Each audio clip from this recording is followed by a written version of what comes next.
Hey, it's Tucker Carlson.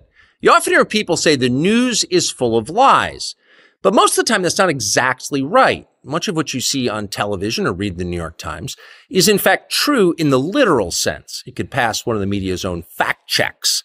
Lawyers would be willing to sign off on it. In fact, they may have. But that doesn't make it true. It's not true. At the most basic level, the news you consume is a lie of the stealthiest and most insidious kind. Facts have been withheld on purpose, along with proportion and perspective. You are being manipulated. How does that work? Let's see.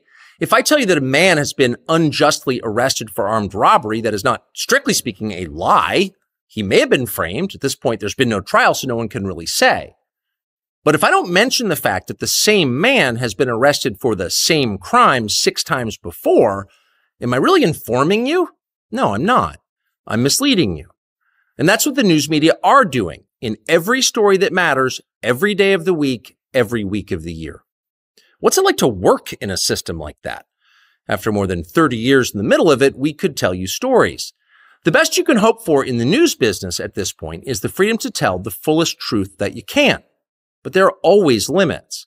And you know that if you bump up against those limits often enough, you will be fired for it. That's not a guess. It's guaranteed. Every person who works in English language media understands that. The rule of what you can't say defines everything. It's filthy, really, and it's utterly corrupting. You can't have a free society if people aren't allowed to say what they think is true. Speech is the fundamental prerequisite for democracy. That's why it's enshrined in the first of our constitutional amendments.